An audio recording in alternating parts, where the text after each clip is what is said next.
Bonjour à toutes et à tous mes petits bandiers, bienvenue, bon retour sur la chaîne des aventures de Nico. Ça me fait extrêmement plaisir de vous retrouver pour déjà une 10e vidéo au Vietnam. Les amis, et après celle-ci, il en restera plus que 2 parce que j'ai décidé de combiner donc les dernières journées ensemble. Et déjà cette vidéo-ci sera un combiné de 2 journées et demie, plus ou moins.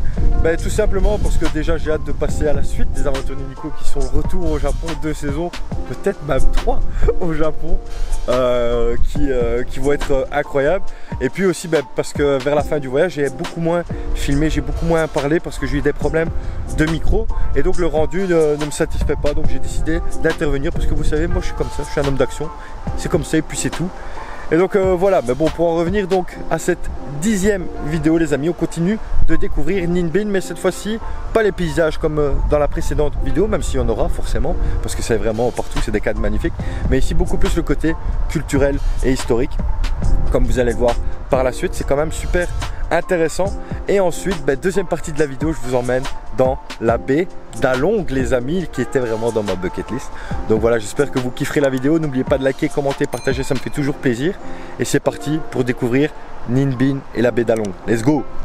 Après un petit déjeuner en douceur au bord de la piscine à notre hôtel, on a donc pris la route direction Baie Dinh, qui est vraiment l'un des sites les plus incroyables du Vietnam d'un point de vue culturel et religieux, mais tout ça je vous laisse découvrir. Mes 2 pays l'un à côté de l'autre. On est donc bien à Baie Dinh, dans la région de Ninh Binh, qui est en fait la plus grande pagode du Vietnam. Elle détient de nombreux records, que ce soit au Vietnam ou en Asie du Sud-Est. On retrouve par exemple le plus long corridor avec le plus de haras. Les haras, c'est des représentations de Bouddha donc, qui auraient atteint l'illumination. Il y a les plus grandes statues de bronze, assises, debout. Il y a la plus grande pagode en tant que telle, il y a la plus grande stupa qu'on va aller voir aussi. Et c'est très grand en fait. Pour venir on a dû prendre une petite voiture électrique, c'était 200 000 dong je pense, donc ça fait plus ou moins 10 € et elle vous emmène un petit peu partout sur tous les sites. Mais nous on a décidé d'aller juste au point de départ en voiture électrique et après on va faire le reste à pied. Et franchement c'est pas mal, c'est très grand, il n'y a pas beaucoup de gens comme vous pouvez le voir, c'est vraiment chouette.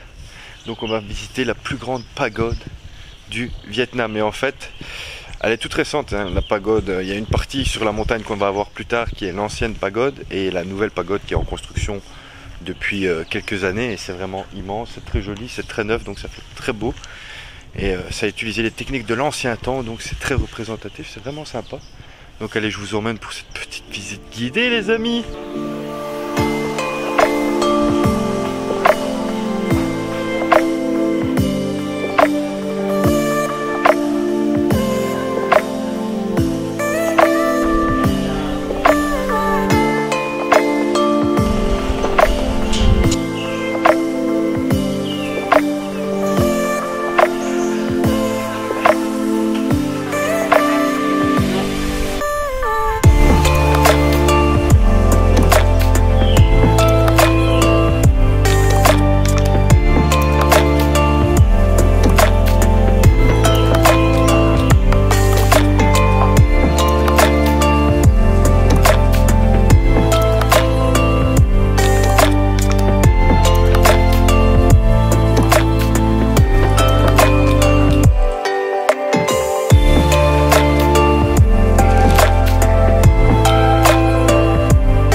Même s'il faut gravir quelques marches d'abord.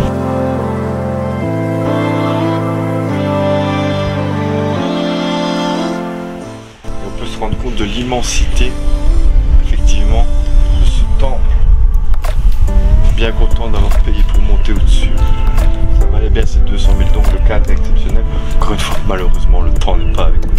Mais bon, c'est la vie, hein, madame Poupette.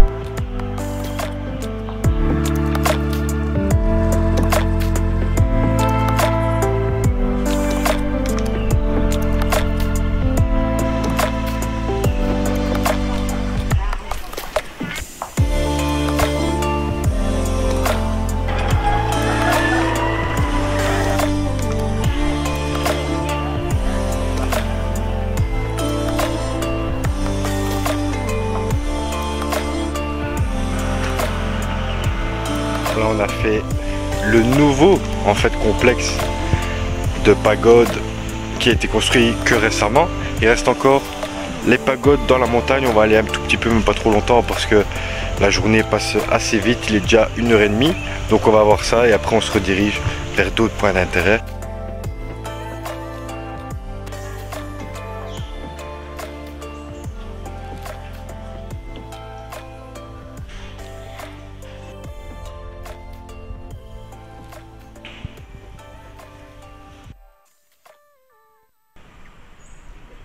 Termine la balade avec ce grand puits qui aurait des vertus, dont l'eau aurait des vertus bénéfiques. Malheureusement on peut pas la boire. On va savoir pourquoi. Maintenant on va reprendre notre petite électricar.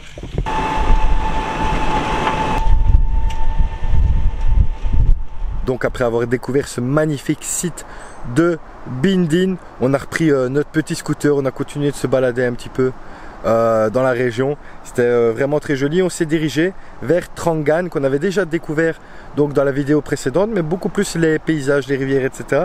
Là on va se diriger vers la cité de Aolu, qui est une ancienne capitale donc du Vietnam, qui date plus ou moins du début du 2e millénaire, donc entre le 10e et le 11e siècle, et encore des très jolis bâtiments à découvrir, etc.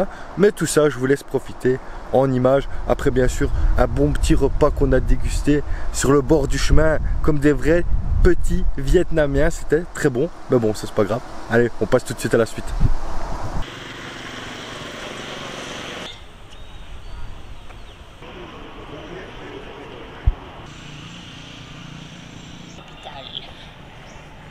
Nous voilà donc au cœur de la cité de Aolu, ancienne capitale du royaume du Vietnam. Et oui, il y a énormément de capitales au Vietnam, mais le Vietnam a vraiment connu une histoire mouvementée avec les invasions chinoises, les Japonais qui en sont mêlés, les Français, les Américains, tout ça.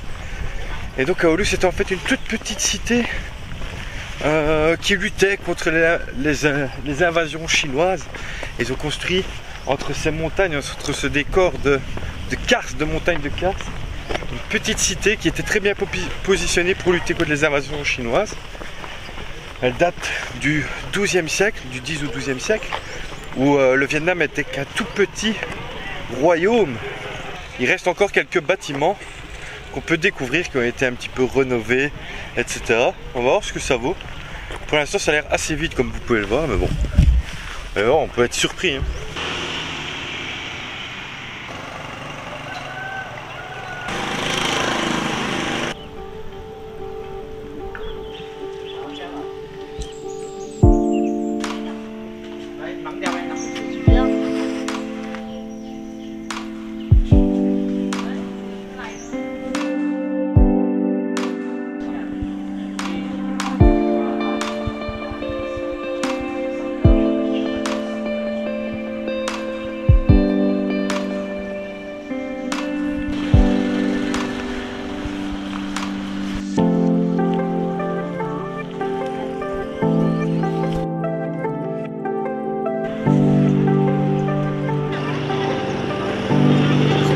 Claqué au sol. Il y a quelques tombes, quelques beaux bâtiments quand même, mais ça vaut pas son sou. Enfin si, ça vaut son sou vu que c'est pas cher, mais bon, c'est pas un must-see je pense de Ninh Binh.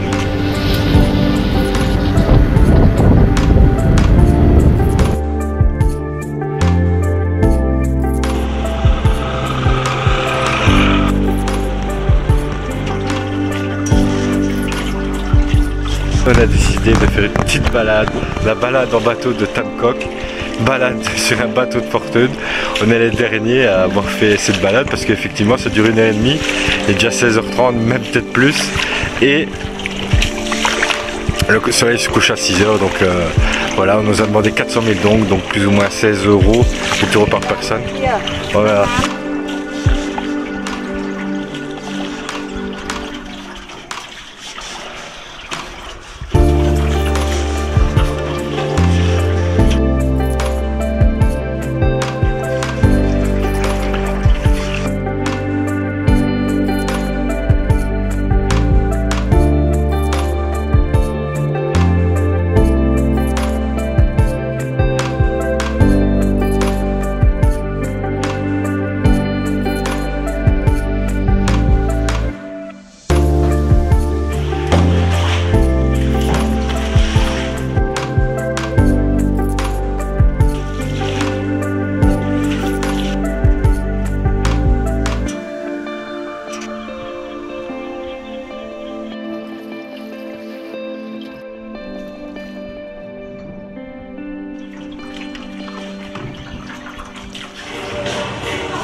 pattes de petits voleurs sur un bloc. Tant pis, ça arrive de se faire avoir. On a quand même payé 220 000 avec les pourboires et les chicken shack. C'était pas exceptionnel. Mais pour faire passer la pilule, j'ai pris un petit burrito. Madame a pris un rhum coquin. Et là, je fais péter le quota niveau viande. Bien sûr, la célèbre chèvre de Monsieur Seguin. Des petites brochettes en plus, on a déjà tapé 2.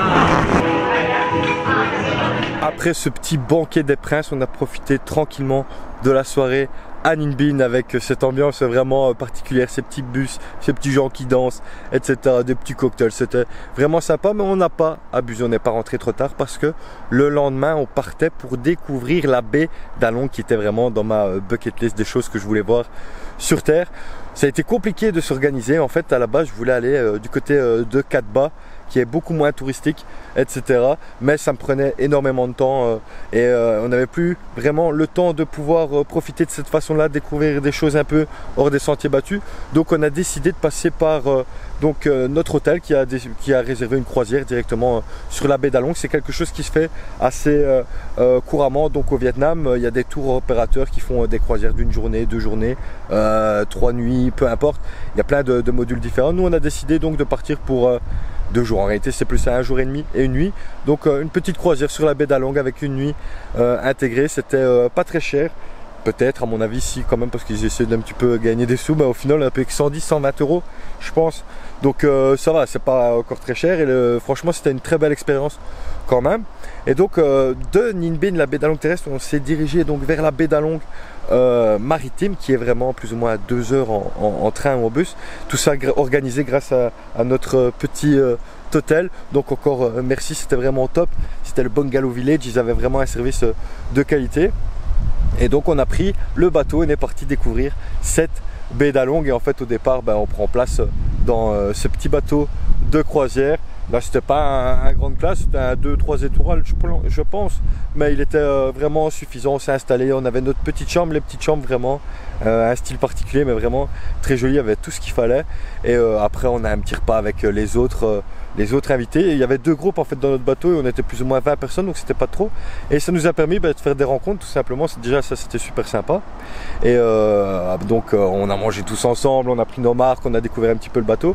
Et après vraiment la découverte de la baie d'Along commence et là on profite vraiment de paysages de rêve. Et il y a 2-3 attractions à découvrir. Bon c'est des trucs standards, malheureusement il y a beaucoup de touristes qui vont, il y a plein de croisières différentes mais c'est comme ça.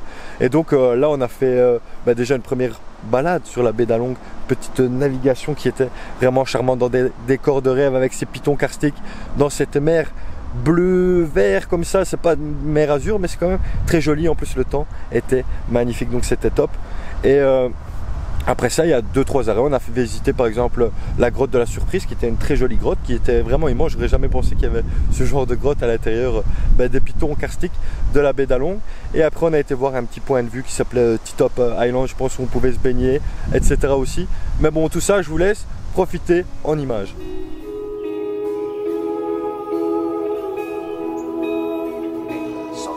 Sans ça, on va les mettre les pendules à l'heure.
Et après ces découvertes des différents points donc de la baie d'Along, notre petit bateau de croisière a repris la route direction la zone où tous les bateaux vont stationner, etc. pour passer une petite soirée tranquille dans la baie d'Along. Et en fait il y a eu plein d'activités, c'était vraiment sympa. Donc d'abord il y a un petit apéro, il y a un petit atelier de cuisine, puis on peut aller se laver tranquillement. Et après on a participé donc à un petit atelier pêche, la pêche donc à la pieuvre, à la sèche, peu importe, au calamar plutôt, au calamar c'était ça.